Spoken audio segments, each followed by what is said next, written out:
Today, Tomer is going to talk about the best 5 top laners at patch 6.9, I think. Yeah, this is patch 6.9, so this is going to be my thoughts on who are the best top laners at the moment.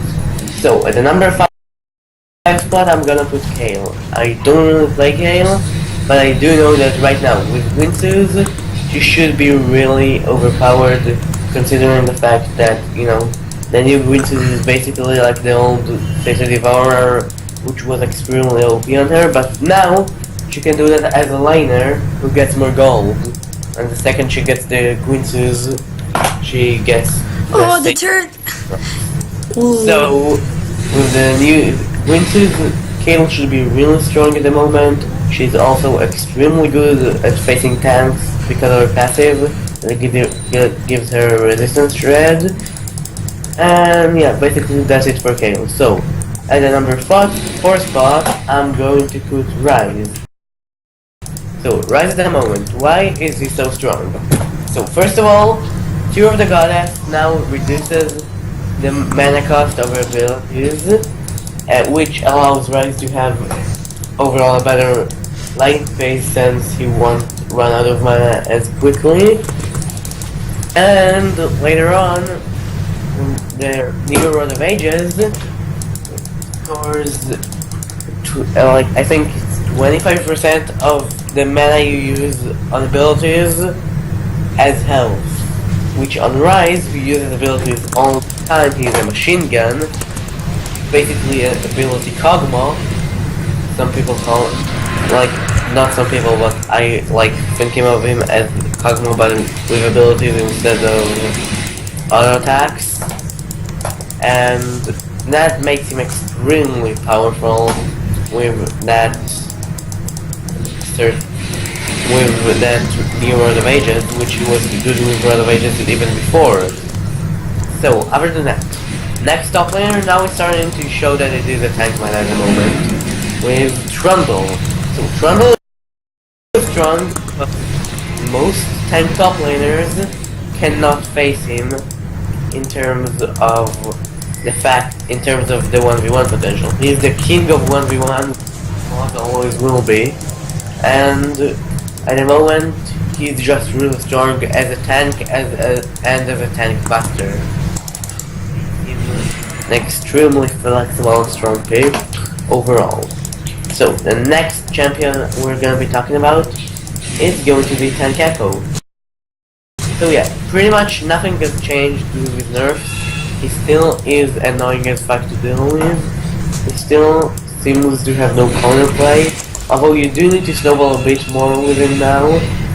Like, if you don't snowball, it will be harder to have impact in terms of damage, but for the most part he still is the same. And I think you all know that if I put Echo in the number 2 spot, that means the number 1 spot is going to go to Maokai, who you're seeing a gameplay of right now.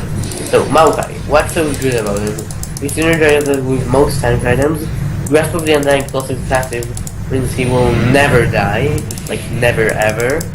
And best of all, if he snowballs, if you ever seen a 10th Maokai top snowball, then he dies. He's just going to build full tank, not die, and probably top the damage charts because it's Grasp of the Undying. So yeah, overall, really annoying, just a pick that you want to ban if you can't play it or if you're not first pick.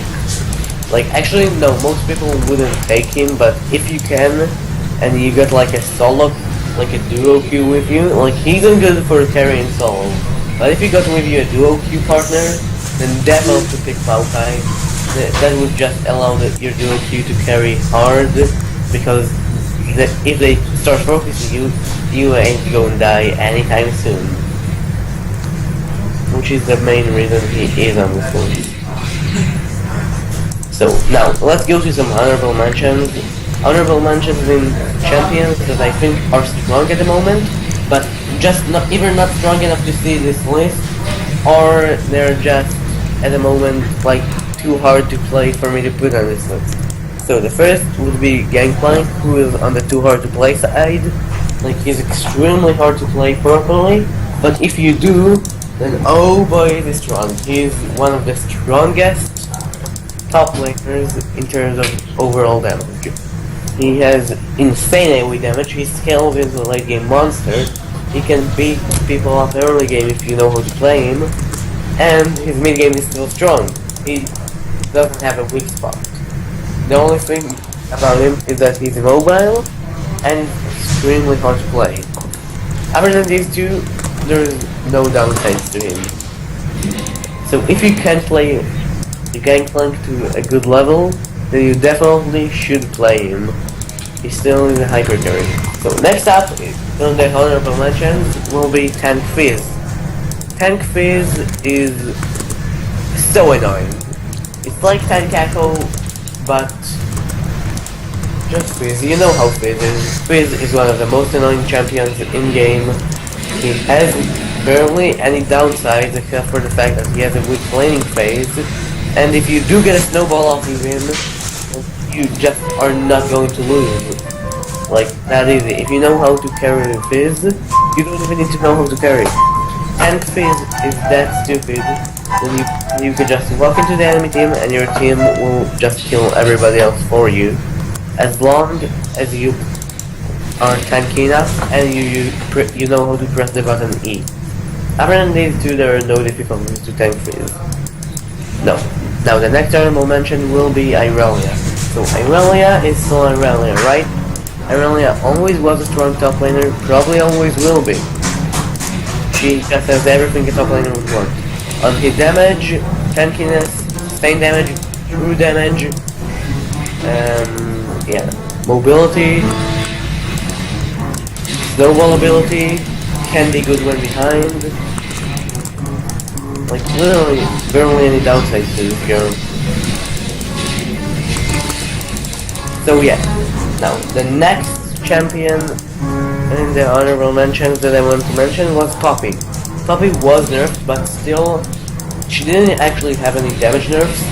All of the nerfs were to her, either her range or her ability to fight squishes, which I do understand. Poppy was extremely overpowered because she could be so tanky and still play like an assassin and dive into the backline and let him carry it, which wasn't fun at all.